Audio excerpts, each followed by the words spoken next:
데이미언 셔젤이라는 영화 감독이 있습니다. 그는 전 세계 영화계가 주목하고 있는 감독인데요. 어, 몇몇 유명한 작품들이 있습니다. 그중 가장 유명한 작품은 바로 라라랜드입니다. 2016년에 개봉한 라라랜드는 꿈의 나라라는 뜻으로 LA, 즉 로스앤젤레스를 의미하기도 합니다. 현실적 어려움과 좌절에 방황하는 재즈 피아니스트 세바스찬과 배우 지망생인 미아의 만남과 헤어짐, 그리고 꿈을 이루는 과정을 이 영화는 잘 보여주고 있습니다. 이 영화에서 음악과 춤은 결코 뺄 수 없는데요. 음악과 춤은 답답한 현실을 넘어 꿈을 가지게 되는 요소로, 이를 통해 감독의 메시지를 더 정확하고 풍성하게 전달하고 있습니다. 꽉 막힌 프레이의 답답함을 춤으로 탈출하는 영화의 오프닝과 뮤지컬처럼 영화 전체를 보여주는 엔딩씬, 무엇보다 어둠이 내려앉은 그리피스 천문대 근처에서 남녀 주인공이 함께 춤을 추는 이 장면은 두고두고 기억에 남는 명장면들이라고 할 수 있습니다. 분명한 사실은 영화의 음악과 춤, 대사와 배경 장소까지 그 모든 것이 철저한 감독의 의도에 의해 만들어졌다라는 점입니다. 이는 감독이 주고자 하는 메시지를 분명하게 전달하기 위한 장치들이며, 이런 것들이 잘 어우러졌을 때에 명작이 탄생하게 되는 것이죠. 그런 의미에서 우리는 아주 위대한 감독을 알고 있습니다. 바로 예수님이십니다. 예수님의 삶, 나아가 그분의 모든 걸음은 그냥 시간이 흘러가는 대로, 감정 내키는 대로 내디딘 것이 아닙니다. 철저한 의도와 계획 아래 이루어진 걸음들이자 장면들입니다. 그런 의미를 볼 때 오늘 본문의 사건을 통해 예수님께서 제자들, 나아가 우리들에게 던지시는 메시지가 있습니다. 지금 예수님께서 우리에게 던지시는 메시지는 무엇일까요? 우리에게 알려주고자 하는 것은 무엇이겠습니까? 본문의 사건들을 살펴보면서 이를 함께 생각해보는 시간을 갖기 원합니다. 먼저 예수님은 바른 신앙을 가진 자가 진짜 복된 자, 행복한 자임을 알려주고 계십니다. 오늘 본문에서 예수님의 마음을 흡족하게 하는 베드로를 볼 수 있습니다. 이유는 단 하나입니다. 그가 가진 바른 신앙 때문입니다. 16절 말씀입니다. 주는 그리스도시요 살아계신 하나님의 아들이시니이다.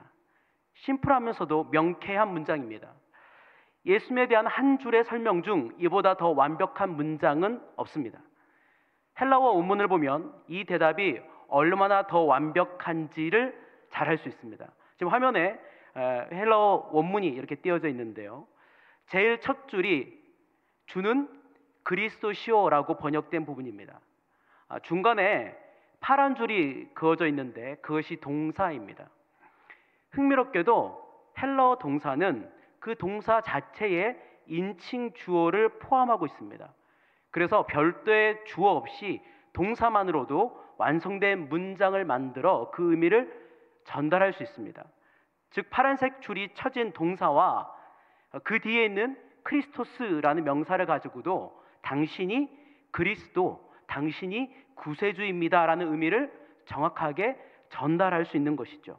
그런데 베드로는 동사 앞에 지금 붉은색 동그라미 안에 들어가 있는 she, 당신이라는 2인칭 대명사를 사용하고 있습니다. 이것을 사용하지 않아도 의미를 전달할 수 있음에도 불구하고 이 she라는 2인칭 대명사를 사용하고 있는 것은 강조입니다. 확신입니다. 다른 누구가 아닌 예수님, 당신이 그리스도이십니다 라며 힘주어 말하고 있는 것입니다.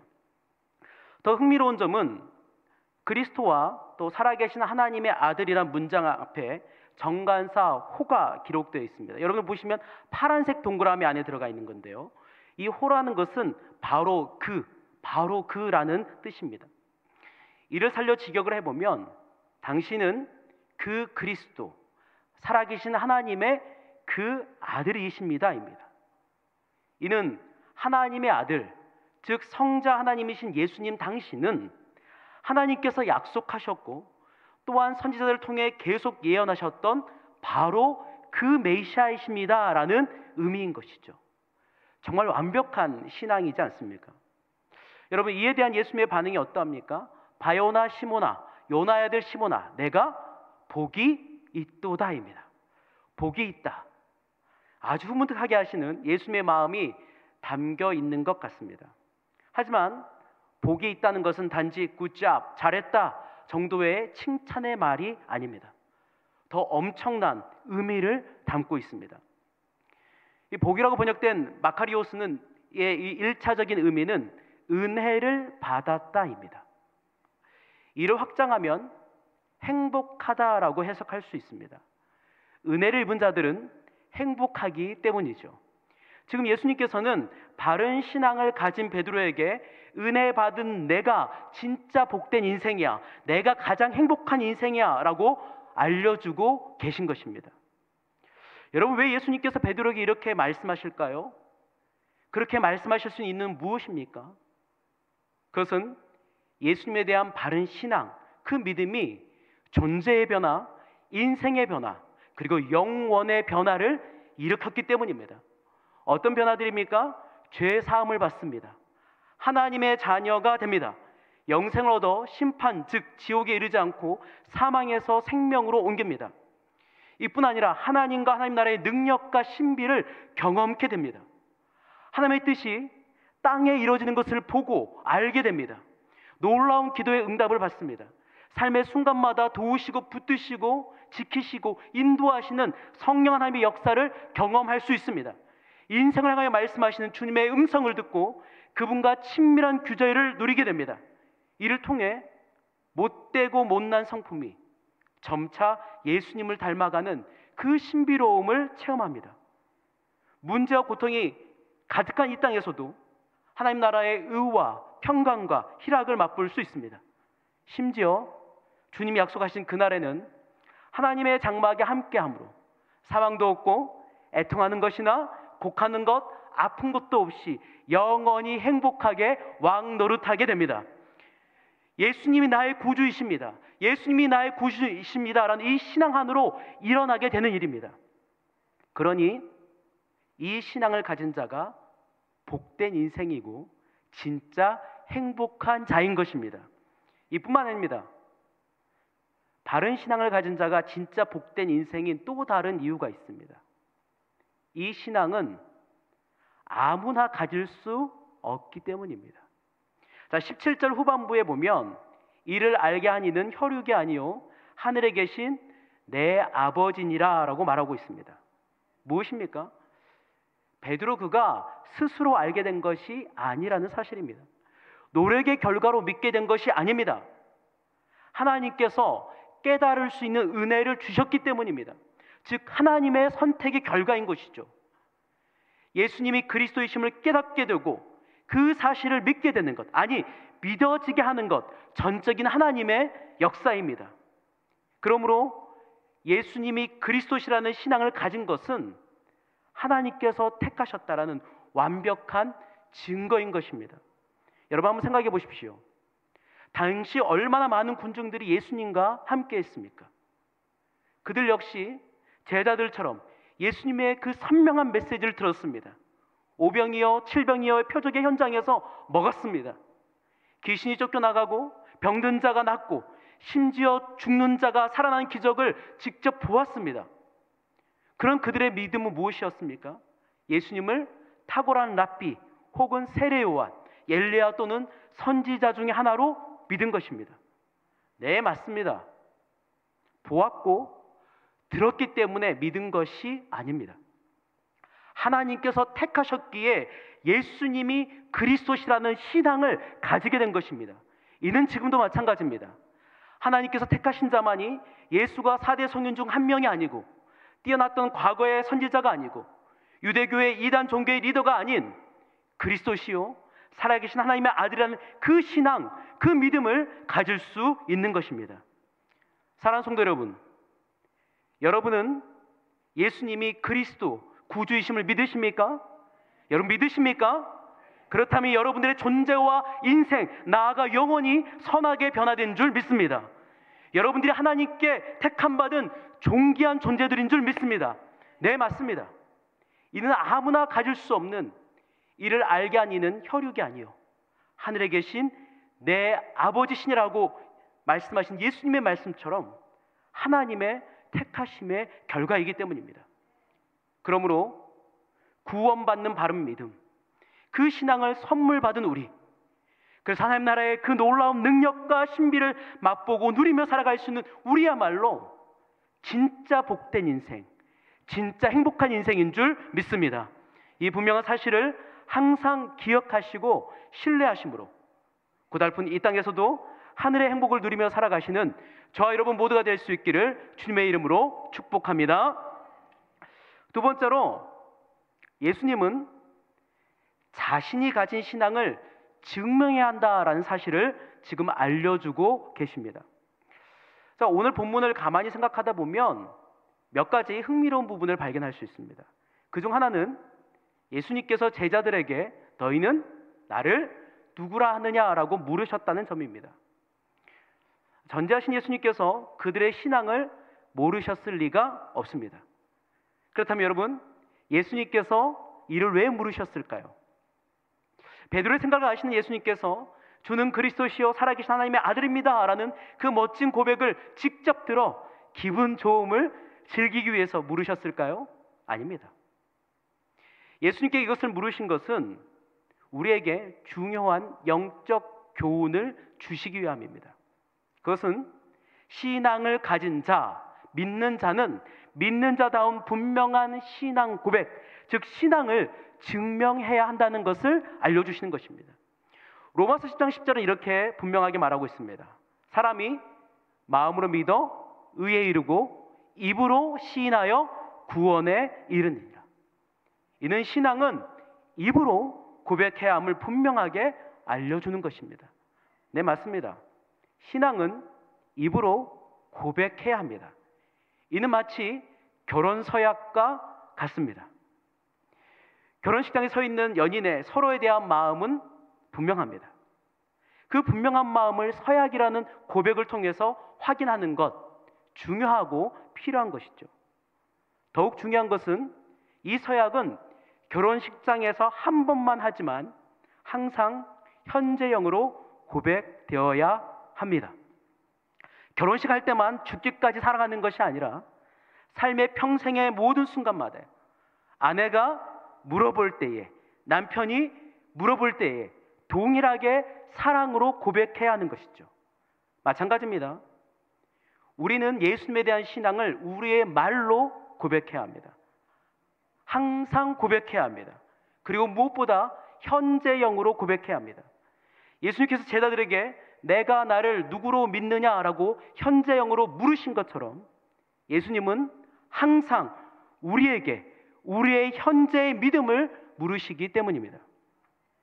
사랑하는 성도 여러분, 지금 이 순간 여러분들은 예수님이 여러분들의 구주이심을 믿으십니까? 고백하십니까? 네, 맞습니다. 여러분, 이 질문을 받는 순간마다 그리고 예수님에 대해 고백해야 되는 그 순간마다 사람들과 삼위 하나님 앞에서 예수님이 나의 구주이심을 우리의 입술로 당당하고 분명하게 고백할 수 있어야 합니다. 이것이 예수님께서 우리에게 바라시는 모습인 것이죠. 그런데 여러분, 이것이 전부가 아닙니다. 이와 더불어 우리는 또 다른 부분으로 자신의 신앙을 고백해야 합니다. 오늘 신앙 고백과 연결된 사건을 통해서 이를 생각해 볼 수 있습니다. 이 베드로의 신앙 고백은 마태복음 16장에 있는데요, 이 신앙 고백 후에 또 다른 한 가지 사건이 연결되어 나옵니다. 이는 동일하게 베드로의 신앙 고백을 담고 있는 마가복음 8장, 누가복음 9장에서도 마찬가지입니다. 여기에 보면 어떤 사건이 나오냐면 바로 예수님의 죽으심과 부활하심에 대한 예고입니다. 그리고 나서 예수님께서 제자들에게 이렇게 말씀하십니다. 마태복음 16장 24절 말씀입니다. 이에 예수께서 제자들에게 이르시되 누구든지 나를 따라오려거든 자기를 부인하고 자기 십자가를 지고 나를 따를 것이니라. 자기 십자가를 지고 따르라. 무엇입니까? 예수 믿는 자다운 삶입니다. 이는 앞서 예수가 그리스도이심을 자신의 말로 고백한 자들에게 하시는 말씀입니다. 네, 맞습니다. 진짜 신앙, 바른 믿음은 말로만 끝나면 안 됩니다. 삶으로 증명해야 합니다. 마태복음 7장 21절에 보면 이렇게 기록되어 있습니다. 나더러 주여 주여 하는 자마다 다 천국에 들어갈 것이 아니요 다만 하늘에 계신 내 아버지의 뜻대로 행하는 자라야 들어가리라. 말로만 예수님이 구주이며 주인이심을 고백하고 끝나는 것이 아니라 예수님을 구세주로 주인으로 믿는 자다운 삶을 살아내야 한다는 것입니다. 이를 볼 수 있는 것이 사도행전 11장 26절 말씀입니다. 만남에 안디옥에 데리고 와서 둘이 교회에 1년간 모여있어 큰 무리를 가르쳤고 제자들이 안디옥에서 비로소 그리스도인이라 일컬음을 받게 되었더라. 그리스도인이라 일컬음을 받았다. 그리스도인, 그리스도에게 속한 사람, 그리스도를 따르는 사람, 그리스도를 전하는 사람, 나아가 그리스도를 닮은 사람이라 할 수 있습니다. 무슨 말입니까? 그들은 예수님을 구주로 고백할 뿐 아니라 예수님의 말씀대로 살아감으로 자신들이 예수님께 속한 자, 예수님을 따른 자임을 삶의 현장에서 스스로 증명한 것입니다. 그래서 그들이 스스로를 예수 믿는 자, 그리스도인이라 부른 것이 아니라 그들의 삶을 보는 자들이 그들 향하여 그리스도인이라고 말한 것입니다. 여러분, 이것이 진짜 바른 신앙인의 모습이며 이것이 예수님이 원하시는 신앙 고백입니다. 네, 그렇습니다. 진짜 바른 신앙, 바른 믿음은 예수님이 나의 구주이시고 주인이십니다라고 말하고 끝나는 것이 아니라 구주와 주인이신 예수님의 말씀하신 그 믿음의 길, 십자가를 지는 것 같이 버겁고 힘든 그 길을 포기하지 않고 돌아서지 않고 끝까지 묵묵하게 걸어가는 것입니다. 그래서 자신 스스로 예수 믿는 사람입니다, 예수님이 내 구주입니다라고 고백할 뿐 아니라 우리를 곁에서 보고 함께하는 사람들이 저 사람은 예수 믿는 사람이다, 저 사람은 예수 닮아가는 사람이다, 저 사람은 예수쟁이다라고 우리의 삶을 인정해 주어야 하는 것이죠. 이것은 우리가 완벽해져야 된다는 뜻이 아닙니다. 우리는 결코 완벽해질 수 없습니다. 그러나 예수님이 내 구주이시고 주인이라고 고백하는 자들답게 예수님의 뜻대로 살아가기 위해 계속해서 그 믿음의 길들을 걸어가고 도전하며 도전해 나가야 된다는 것입니다. 뜨거웠던 과거, 한때의 이야기가 아닌 현재, 오늘 우리의 스토리가 되어야 합니다. 이것이 바로 진정한 신앙인의 모습이며 예수님께서 지금 우리에게 기대하시고 요구하시는 참된 신앙인의 그 고백의 모습인 것입니다. 바라기는 이 사실을 기억하시고 말로만이 아닌 삶으로, 과거의 한때가 아닌 오늘이라는 이 현재에 예수님에 대한 자신의 신앙을 증명해 가시는 저희 여러분 모두가 될 수 있기를 주님의 이름으로 축복합니다. 마지막으로 예수님은 자신의 신앙을 교회뿐 아니라 세상에서 외쳐야 함을 알려주고 계십니다. 앞서 말했듯 신앙을 현재 삶의 모든 순간마다 우리의 말과 행동으로, 즉 삶으로 증명해야 합니다. 이것이 예수님께서 우리에게 바라시는 것이죠. 그렇다면 여러분, 이를 어디서 증명해야 될까요? 어디서 이 신앙을 고백해야겠습니까? 오늘 말씀에서 우리가 이것을 알 수 있습니다. 우리는 예수님과 제자들의 대화가 일어난 이 장소에 좀 주목할 필요가 있습니다. 13절 말씀에서 나와 있는데 우리 한번 13절 말씀 한번 다 같이 읽도록 하겠습니다. 13절 말씀입니다. 예수께서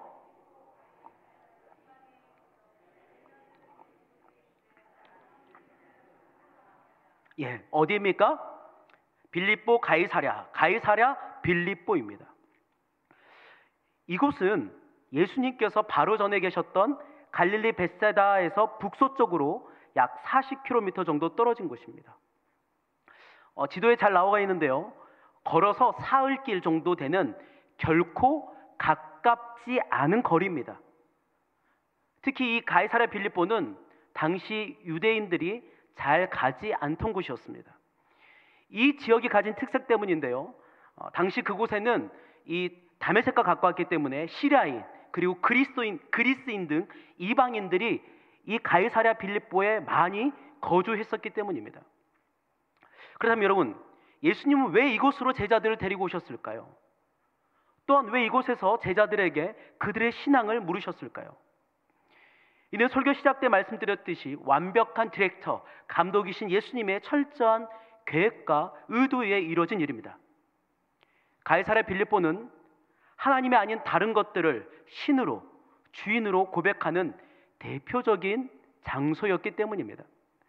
이를 먼저 가이사랴 빌립보라는 지명에서 알 수 있습니다. 이 지역의 원래 이름은 파네아스였는데 분봉한 헤롯 빌립이 로마 황제에게 경의를 피하기 위해서 가이사의 성이란 뜻의 가이사랴로 개명하였습니다.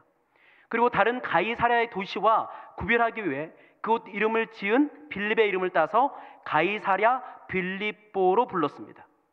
그 이름에 맞게 그곳에는 헤롯 대왕이 로마 황제 아우구스투스를 위해 지은 거대한 흰 대리석 신전이 있었습니다. 뿐만 아닙니다.